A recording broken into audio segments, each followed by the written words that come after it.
Hello everyone, welcome to movie free. आज हम जिस मूवी को एक्सप्लेन करने जा रहे हैं उसका नाम है Sherlock Holmes a game of shadow. ये मूवी रॉबर्ट डाउनी जूनियर की one of the best movie से एक है। अगर आपको ये मूवी एक्सप्लेनेशन अच्छे लगे तो चैनल को सब्सक्राइब जरूर करें। आओ मूवी का एक्सप्लेनेशन स्टार्ट करते हैं। मूवी की शुरुआत में हमें एक स्ट्रीट का सीन दिखाया जाता है जहां एक शॉप के अंदर काफी जोरदार धमाका होता है जिसमें काफी सारे लोग मारे जा चुके हैं। इसके बाद हमें एक मार्केट दिखाई जाती है जहां पे हम एक लेडीज को देखते हैं जिसका पीछा एक चाइनीज कर रहा है जो कि उस लेडीज को पकड़ लेता है। दरअसल दोस्तों ये चाइनीज और कोई नहीं, इस शहर का मशहूर डिटेक्टिव शेरलॉक होम है जो कि अपनी एक्स गर्लफ्रेंड इरिन एडलर को फॉलो कर रहा था। जिसके बाद शेरलॉक इरिन को बताता है कि 3 आदमी तुम्हारा काफी देर से पीछा कर रहे हैं।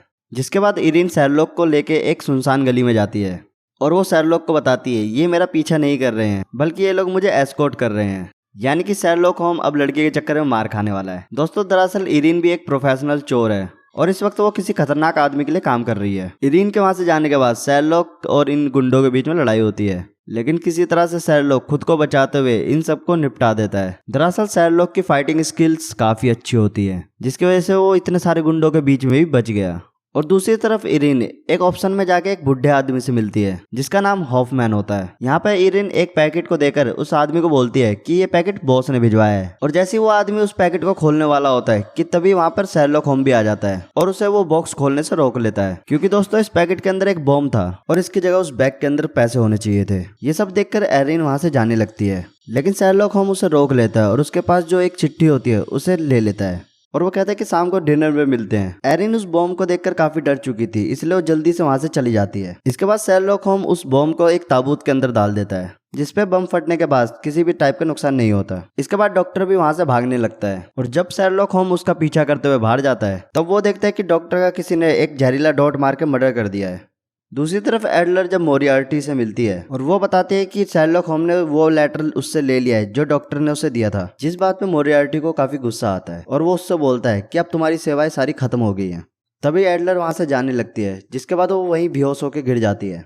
तभी हमें पता लगता है जो चाय उसने थोड़ी देर पहले पी थी उसमें जहर मिला हुआ था और ये किसी और ने नहीं, मोरियार्टी ने किया होता है। लेकिन दूसरी तरफ शेरलॉक होम को इस बारे में कुछ भी नहीं पता होता। वो शाम के समय रेस्टोरेंट में उसका इंतजार कर रहा होता है और काफी देर इंतजार करने के बाद जब वो नहीं आती तो शेरलॉक होम वहां से चला जाता है। इसके बाद डॉक्टर वॉटसन शेरलॉक होम से मिलने उसके घर पे आता है, जहाँ पर शेरलॉक होम डॉक्टर वॉटसन को बताता है कि अभी तक जितने भी बम धमाके शहर के अंदर हुए हैं उन सभी का आपस में कोई ना कोई कनेक्शन है और ये सब कुछ एक ही आदमी का करा धरा है और जिसका नाम है डॉक्टर जेम्स मोरियार्टी। ये सुनकर डॉक्टर वॉटसन उसकी बात पर विश्वास नहीं करता, लेकिन उसे इस बात पर शक जरूर होता है कि इन सभी घटनाओं का आपस में कुछ ना कुछ तो संबंध है। शेरलॉक होम उसे बताता है कि मोरियार्टी अपने मकसद में कामयाब हो उससे पहले हमें उसे रोकना होगा। अभी अगले दिन डॉक्टर वॉटसन की शादी होने वाली है, इसलिए वो एक दिन पहले बैचलर पार्टी करने एक बार में जाते हैं।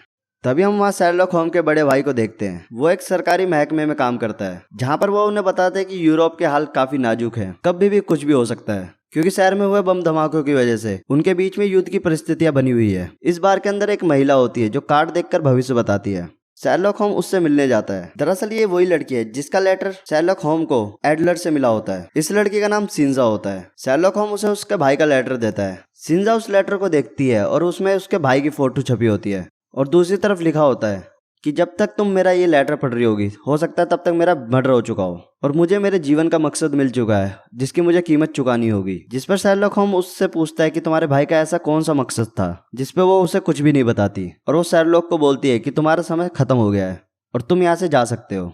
तभी शेरलॉक होम उसे बताता है कि तुम्हारा जो अगला क्लाइंट है वो इसी कमरे के अंदर छुपा हुआ है, जो एक्नोबैट की कला में माहिर है। वो आदमी उस कमरे की छत पर छुपा होता है और शेरलॉक होम बिना वक्त गवाए उसे पकड़कर नीचे खींच देता है। दरअसल ये आदमी सिंजा को मारने आया हुआ था और शेरलॉक होम और उसके बीच में काफी तगड़ी लड़ाई होती है, लेकिन शेरलॉक होम सिंजा को बचा लेता है। जिसके बाद शेरलॉक होम और डॉक्टर वॉटसन की शादी में जाते हैं। शादी के बाद चर्च से बाहर आकर शेरलॉक होम को मोरियार्टी का एक आदमी मिलता है और वो आदमी शेरलॉक होम से बोलता है कि प्रोफेसर मोरियार्टी तुमसे मिलना चाहते हैं। जिसके बाद पहली बार शेरलॉक होम डॉक्टर जेम्स मोरियार्टी से मिलता है। यहाँ पर डॉक्टर मोरियार्टी शेरलॉक होम से पूछता है कि तुम्हारे दोस्त की शादी कैसी रही, जिस पर शेरलॉक होम बताता है कि उसकी शादी हो चुकी है और वो इन सब मामलों से बाहर है। मोरियार्टी शेरलॉक होम को उसके रास्ते से हटने के लिए बोलते हैं, लेकिन शेरलॉक होम उसे सीधा ही मना कर देता है। तभी मोरियार्टी उसे एडलर का रुमाल देता है जिस पर खून के धब्बे लगे होते हैं और वो उसे बताता है कि अब एडलर इस दुनिया में नहीं रही। इस बात को सुनकर शेरलॉक होम को काफी दुख होता है और मोरियार्टी बताता है कि शादी के नए जोड़े को मैं नया तोहफा भी भेजूंगा। जिसके बाद सीन शिफ्ट होता है डॉक्टर वॉटसन और उसकी वाइफ पे, जो हनीमून बनाने के लिए शहर से बाहर जाने वाले हैं और वो इस वक्त एक ट्रेन में होते हैं। यहाँ डॉक्टर वॉटसन और उसकी वाइफ पे जानलेवा हमला होता है और तभी हम देखते हैं भेस बदलकर शेरलॉक होम्स भी वहाँ पे पहुंच जाता है और उन दोनों को वहाँ पे बचा लेता है। अभी खतरा खत्म नहीं हुआ था, इसलिए डॉक्टर वॉटसन की वाइफ को बचाने के लिए शेरलॉक होम्स उसे ट्रेन से धक्का दे देता है और नदी में फेंक देता है। दरअसल ये उसके प्लान का एक हिस्सा होता है। वहाँ पहले से ही शेरलॉक होम्स का भाई नाव लेकर खड़ा होता है और वो इस तरह से वॉटसन की वाइफ मैरी को बचा लेते हैं। इसके बाद शेरलॉक होम्स और डॉक्टर वॉटसन शिंजा से मिलने पहुंचते हैं। शिंजा वही लड़की है जो पत्ते देख के भविष्य बताती है और शिंजा उनसे पूछती है कि ये कौन लोग हैं जो मुझे मारना चाहते हैं, जहाँ पर शेरलॉक बताता है कि डॉक्टर मोरियार्टी के आदमी हैं जो तुम्हें मारना चाहते हैं, क्योंकि उसे लगता है कि कोई खुफिया मैसेज तुम्हारे पास आया है जो तुम्हारे भाई ने भेजा है, इसीलिए वो अब किसी भी कीमत पर तुम्हें मारना चाहते हैं। जिस पर शिंजा बोलती है कि मेरे भाई ने कोई भी इन्फॉर्मेशन मुझे नहीं दी और मैं पिछले 1 साल से उसे ढूंढ रही हूँ। इस पर शेरलॉक होम्स उसे बताता है कि तुम्हारा भाई कोई ऐसी गलती नहीं करेगा जिससे तुम्हें कोई नुकसान हो।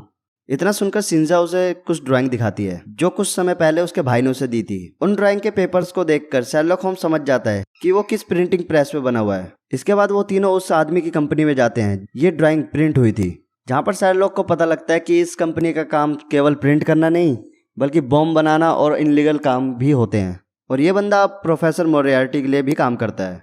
इसी बातचीत के दौरान शिंजा अपने भाई रैनी के बारे में भी पूछती है तो ये आदमी बताता है कि वो यहाँ पर नहीं है और मैंने उसे काफ़ी समय से नहीं देखा। और ये आदमी बताता है कि हमने एक आदमी के साथ सौदा किया है जो हमारे मकसद को पूरा करने के लिए हमें पैसे देता है। जिसके बाद वो हमें सलाह देने लगा कि हमें क्या करना चाहिए क्या नहीं करना चाहिए और वो आदमी ये भी चाहता है कि उसकी सारी आतंकवादी गतिविधियों का जिम्मेदारी लूँ। मैंने मजबूरी में एक शैतान के साथ सौदा किया है लेकिन आज रात सब कुछ खत्म हो जाएगा। डॉक्टर वॉटसन पूछता है कि तुम्हें एक और बॉम्ब ब्लास्ट करने के लिए कहा गया है और हमें बता दो वो कहाँ पर होने वाला है। जिस पर वो कहता है कि नहीं, अब बहुत देर हो चुकी है और तुम सब अब मेरी कोई भी मदद नहीं कर सकते। उनके पास मेरा परिवार, मेरे बीवी और बच्चे हैं और हमारे बीच में एक डील हुई है कि हम किसी के बारे में कुछ भी नहीं बताएंगे और मेरे पास अब अपने परिवार को बचाने का सिर्फ एक ही रास्ता है और तुम्हारे पास सिर्फ 10 मिनट है। और इतना कहते ही वो खुद को गोली मार लेता है। गोली की आवाज़ सुनकर बाहर बैठे उसके लोग वो सभी अंदर आने लगते हैं। ये सब देखकर शेरलॉक होम्स समझ जाते हैं कि इस खून का इल्जाम हमारे ऊपर आ सकता है। तभी वो वहाँ पर एक खुफिया रास्ता ढूंढता है। जिसके बाद वो लोग इसके अंदर जाते हैं तो वहाँ पर बॉम्ब बनाने का सामान रखा होता है। वहाँ पर ओप्रिया का एक बोर्ड भी होता है जिसका देखकर इन्हें लगता है कि बम ओप्रिया में ही है। जिसके बाद ये तीनों की तीनों वहाँ पर पहुँच जाते हैं। दरअसल ये पूरी एक चाल डॉक्टर मोरियार्टी की होती है जिसमें शेरलॉक होम्स अभी फंस चुका है और वो गलत जगह पर पहुँच गया था। शेरलॉक होम्स समझ चुका है कि उसे धोखा मिला है और तभी वो एक जगह खड़ा होकर अपनी मेमोरी को रिकॉल करता है और उसे याद आता है कि जब वो उस आदमी से मिलने जा रहे थे जिसने खुद को गोली मार ली, तब उन्होंने वहाँ पर एक बड़ा सा केक देखा था जो उसे लेकर एक पास के होटल में ही जा रहे होते हैं। जिसको देखकर शेरलॉक होम्स समझ जाता है कि बॉम्ब पास ही के होटल में है। इतना समझते ये तीनों उस तरफ भागते हैं लेकिन इससे पहले कि वो वहाँ पहुँच पाते तब तक काफ़ी देर हो चुकी होती है और वहाँ काफ़ी जोरदार बम ब्लास्ट होता है और उस होटल में जितने भी लोग होते हैं वो सभी मर जाते हैं। जिसके बाद ये तीनों के तीनों अंदर जाते हैं और अंदर जाने के बाद तहकीकात करते हैं, जहाँ इन्हें पता चलता है कि ये बम सिर्फ एक धोखा था। दरअसल कुछ लोग यहाँ पर एक आदमी को मारना चाहते थे जिसे पहले इन्होंने गोली से मारा और उसके बाद बम ब्लास्ट कर दिया जिससे ये पूरा एक हादसा लगे। इस सब के बाद जब शेरलॉक होम्स इन्वेस्टिगेशन करता है तो उसे पता चलता है कि जिस बंदे को गोली मारी गई थी वो आदमी कोई और नहीं, एक हथियार की कंपनी का मालिक होता है और कुछ समय पहले एक आदमी ने उसके कंपनी के काफ़ी बड़े शेयर्स खरीद लिए थे। अब इस बंदे की मौत के बाद उस कंपनी का ओनर वही आदमी होगा जिसने शेयर खरीदे थे और वो आदमी कोई और नहीं, प्रोफेसर मोरियार्टी ही होता है। अब इस इन्वेस्टिगेशन के बाद डॉक्टर वॉटसन और शेरलॉक होम्स दोनों जर्मनी जाते हैं। फ्रांस और जर्मनी के बॉर्डर को सील कर दिया गया है लेकिन किसी तरह से ये बॉर्डर क्रॉस करके जर्मनी पहुंच जाते हैं। ये दोनों एक हथियार बनाने वाली फैक्ट्री के अंदर पहुंचते हैं और जिस कंपनी का मालिक अब प्रोफेसर मोरियार्टी है। शिंजा भी इन्हीं के साथ वहां जाती है क्योंकि इनके इन्फॉर्मेशन के हिसाब से उसका भाई भी वहीं पे होगा। फैक्ट्री के अंदर शेरलॉक होम्स अकेला जाता है और वो डॉक्टर वॉटसन को बोलता है कि यहाँ से एक टेलीग्राम मेरे भाई को भेज दो। जिसके बाद डॉक्टर वॉटसन उस जगह पर जाता है जहाँ से उसे टेलीग्राम भेजना होता है और दूसरी तरफ शेरलॉक होम्स पहुंच जाता है उस फैक्ट्री के अंदर, जहाँ शेरलॉक होम्स देखता है काफ़ी बड़े लेवल पे काफ़ी बड़े हथियार यहाँ पर बनाए गए हैं और वो जब तक ये सब देख रहा होता है तभी डॉक्टर मोरियार्टी के लोग उसे वहाँ पर पकड़ लेते हैं और उसे बेहोश करके प्रोफेसर मोरियार्टी के पास ले जाते हैं। अब यहाँ पर मोरियार्टी को पता लग चुका है कि इन्होंने एक टेलीग्राम भेजा है जिस पर शेरलॉक होम्स बात घुमाते हुए उसे बोलता है कि तुम भाग्यों का इस्तेमाल करते हो ताकि देशों के बीच में आपस में तनाव बढ़ सके और तुमने साजिश करके कई सारे बड़े उद्योगों को अपने नाम कर लिया है और यही नहीं, बॉम्ब, मिसाइल्स और हर तरह के हथियार अब तुम्हारे कब्जे में है। और एक बैंडिट से लेके बुलेट तक सब कुछ तुम ही बनाते हो। और अब तुम इसकी सप्लाई बढ़ाना चाहते हो। और अब तुम बागियों की मदद से वर्ल्ड वॉर होने की तैयारी कर रहे हो। और अगर वर्ल्ड वॉर होता है तो तुम्हारे सामान की सप्लाई पूरे यूरोप में बढ़ जाएगी। जिसके बाद प्रोफेसर मोरियार्टी उसे एक रस्सी पर लटका देता है और उससे दोबारा वही सवाल पूछता है कि तुमने ये टेलीग्राम किसको भेजा है। काफ़ी बुरी हालत होने की वजह से शर्लॉक होम्स कुछ बोल नहीं पाता। जिसके बाद मोरियार्टी उसके नज़दीक आता है तो वो उसके कान में बोलता है कि अपने भाई को।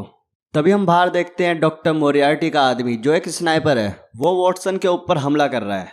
इसका निशाना काफ़ी सटीक होता है जिसकी वजह से इससे नहीं जीता जा सकता। अभी वॉटसन जहाँ पर छुपा होता है वहाँ पर एक तोप होती है। जिसके बाद वॉटसन उस स्नाइपर के ऊपर तोप से हमला कर देता है। जिसके बाद वो तोप का गोला उस इमारत पर लगता है जिस पर स्नाइपर बैठा होता है और वो इमारत अब गिरने लगती है। ये इमारत वहीं गिरती है जहाँ पर शर्लॉक होम्स और डॉक्टर मोरियार्टी है। और इससे पहले डॉक्टर मोरियार्टी के आदमी वहाँ पर आते तो डॉक्टर वॉटसन और शर्लॉक होम्स वहाँ से निकल जाते हैं। यहाँ से बच के निकलने के बाद ये शर्लॉक होम्स के भाई के पास स्विट्जरलैंड जाते हैं। यहाँ पर वॉटसन उसके भाई से पूछता है कि दो देश के बीच में होने वाली पीस वाली मीटिंग को तुमने कैंसिल क्यों नहीं किया। और इन्होंने टेलीग्राम कर यही लिखा था कि इन्होंने जो टेलीग्राम भेजा था उसमें यही लिखा था कि दो देशों के बीच में होने वाली पीस की मीटिंग को कैंसिल कर दिया जाए। जिस पर शर्लॉक होम्स का भाई बोलता है कि मैंने वो टेलीग्राम अपने सुपीरियर को दिया था, लेकिन उनका जो एडवाइजर है वो प्रोफेसर मोरियार्टी है। यहाँ पे हमें पता लगता है कि प्रोफेसर मोरियार्टी के बहुत ऊपर तक कांटेक्ट होते हैं, यहाँ तक कि वो प्राइम मिनिस्टर को भी जानता है। यहाँ पर शर्लॉक होम्स बोलता है कि मैं तुम्हारी सारी बात पर यकीन करता हूँ। यहाँ पर डॉक्टर वॉटसन बोलता है मोरियार्टी काफ़ी शातिर आदमी है, वो किसी भी तरह का सबूत नहीं छोड़ता और मुझे नहीं लगता कि इस मीटिंग में किसी भी तरह का बम ब्लास्ट होगा, क्योंकि अगर सारे देश के एम्बेसडर इस बम ब्लास्ट में मारे गए तो सारे देश एक हो जाएंगे। तो मुझे नहीं लगता कि मोरियार्टी ये चाहेगा। जिस पर शर्लॉक होम्स बोलता है वहाँ पे कोई भी बम ब्लास्ट नहीं होगा, बल्कि एक हत्या होगी और ये हत्या करेगा शिंजा का भाई डैनी। अब इनको पता लग चुका है कि इन्हें किसे ढूंढना है। जिसके बाद ये लोग तैयार होकर उस मीटिंग की पार्टी में पहुंच जाते हैं। यहाँ पर सभी देशों के एम्बेसडर और प्रेसिडेंट भी होते हैं और यहाँ पर हम देखते हैं कि प्रोफेसर मोरियार्टी भी यहाँ आया हुआ है। अभी शर्लॉक होम्स बताता है कि रेने अपने टारगेट को मारने के लिए एक खास पल का इंतजार करेगा। जिसके बाद वो अपने भाई से पूछता है कि यहाँ पे कोई फोटो सेशन होने वाला है। जिसपे उसका भाई बताता है हाँ, ठीक 38 मिनट बाद यहाँ पे एक फोटो सेशन होने वाला है। जिसके बाद अब इनके पास 38 मिनट है रेने को ढूंढने के लिए। लेकिन अभी रेने को ढूंढना इतना आसान नहीं है, क्योंकि शर्लॉक होम्स जानता है कि रेने की प्लास्टिक सर्जरी करके उसका भेष बदल दिया गया है और इन्हीं सब एम्बेसडर में से कोई रेने है। और अगर कोई एम्बेसडर किसी दूसरे देश के प्रेसिडेंट को गोली मारेगा तो उसकी पूरी जिम्मेदारी उस देश की होगी जिस देश का वो एम्बेसडर है। और ये सारा काम किसी और ने नहीं, उसी डॉक्टर ने किया होता है जिस डॉक्टर का खून इस कहानी की शुरुआत में हुआ था, जिसे शर्लॉक होम्स बॉम्ब से बचाता है। अब इन सबको मोरियार्टी का पूरा प्लान पता है, लेकिन अभी इनके सामने सबसे बड़ा चैलेंज ये है कि रेने को कैसे ढूंढा जाए। और यहाँ पे डॉक्टर वॉटसन और रेने की बहन दोनों मिलकर रेने को ढूंढने की कोशिश करते हैं। और यहाँ दूसरी तरफ शर्लॉक होम्स डॉक्टर मोरियार्टी को अपने साथ चेस खेलने के लिए बुलाता है और ये दोनों ऊपर आइसोलेशन में चेस खेल रहे होते हैं और नीचे पार्टी में फोटो सेशन स्टार्ट होने वाला होता है। और इससे पहले कि रेने अपने काम को अंजाम दे तो डॉक्टर वॉटसन अपनी एक चाल चलता है जिसमें वो एक वेटर के हाथ से गिलासों को नीचे गिरा देता है, क्योंकि वो जानता है कि जो यहाँ पर नकली एम्बेसडर बन के खड़ा होगा किसी भी तरह का रिएक्ट नहीं करेगा, क्योंकि वो यहाँ पर एक्टिंग कर रहा है। और जब कोई ऐसा कर रहा होता है तब उसका पूरा ध्यान अपने मिशन पे होता है। और जिसके बाद गिलास गिरने के बाद सभी उस तरफ देखते हैं, लेकिन साइड में खड़ा एक आदमी जो वहाँ पे एक एम्बेसडर बना होता है वो उस तरफ बिल्कुल नहीं देखता जहाँ पर गिलासेस गिरते हैं। जिसके बाद शिंजा समझ जाते हैं कि यही उसका भाई है। वो अपने भाई के पास जाकर बोलती है कि तुम मेरे साथ चलो और तुम ऐसा मत करना। जिसके बाद वो बोलता है मुझे माफ करना और वो फौरन अपनी गन निकालता है और इससे पहले वो किसी को मारता तभी डॉक्टर वॉटसन उसे पकड़कर धक्का दे देता है और इस तरीके से डॉक्टर मोरियार्टी की पूरी चाल नाकाम हो जाती है। और यहीं पर डॉक्टर मोरियार्टी का एक शार्प शूटर भी होता है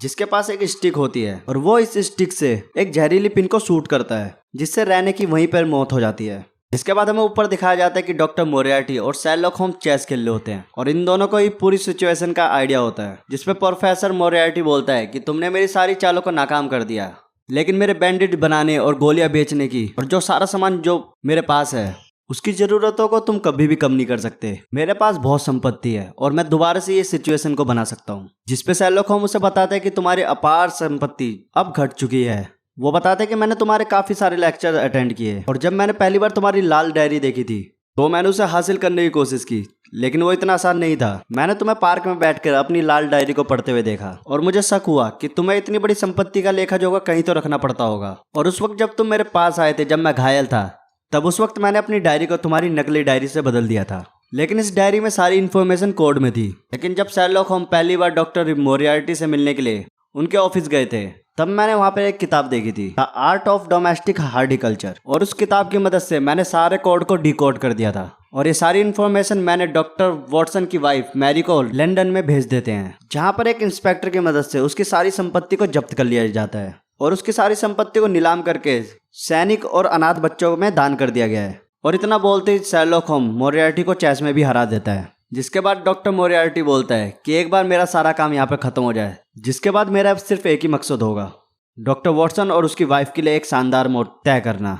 और अब ये दोनों एक दूसरे के सामने होते हैं और बस अब इन दोनों के बीच में लड़ाई होने ही वाली है। शेरलॉक होम्स की जो एक खासियत है, वो समझ जाता है कि लड़ाई में किस तरीके से अपने आप को डिफेंस और अटैक करना है। जिसमें शेरलॉक होम्स सोचता है कि अगर वो ऐसे अटैक करेगा तो मैं उससे ऐसे बच जाऊंगा और बदले में ऐसे अटैक करूंगा। लेकिन वो सारी कैलकुलेशन करने के बाद भी वो इसी नतीजे पे पहुंचता है कि वो डॉक्टर मोरियार्टी को नहीं हरा सकता, क्योंकि वो जख्मी है और डॉक्टर मोरियार्टी भी अपने जमाने का बॉक्सर होता है और ये कला मोरियार्टी को भी आती है।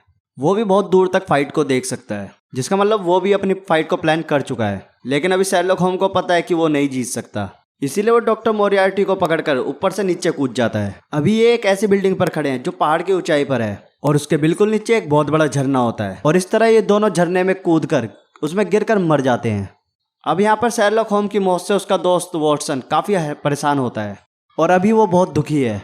और उस हादसे के कुछ दिन बाद उसके घर पर एक पार्सल आता है और जब वॉटसन उसे खोलता है तो उसके अंदर एक छोटी सी मशीन होती है। दरअसल ये शेरलॉक होम्स के भाई की एक छोटी सी मशीन होती है जिससे काफी समय तक ऑक्सीजन लिया जा सकता है। और उस हादसे के वक्त ये मशीन शेरलॉक होम्स के पास थी, यानी कि शेरलॉक होम्स अभी जिंदा है और शेरलॉक अभी उसी जगह पे होता है जहाँ पर उसका दोस्त वॉटसन है। जैसे वॉटसन कमरे से बाहर जाता है ये पूछने के लिए कि ये पार्सल किसने भेजा है, तभी हम वहाँ पर शेरलॉक होम्स को देखते हैं जो सोफे में छुपा होता है। और इसी के साथ ये कहानी यहीं पर खत्म हो जाती है।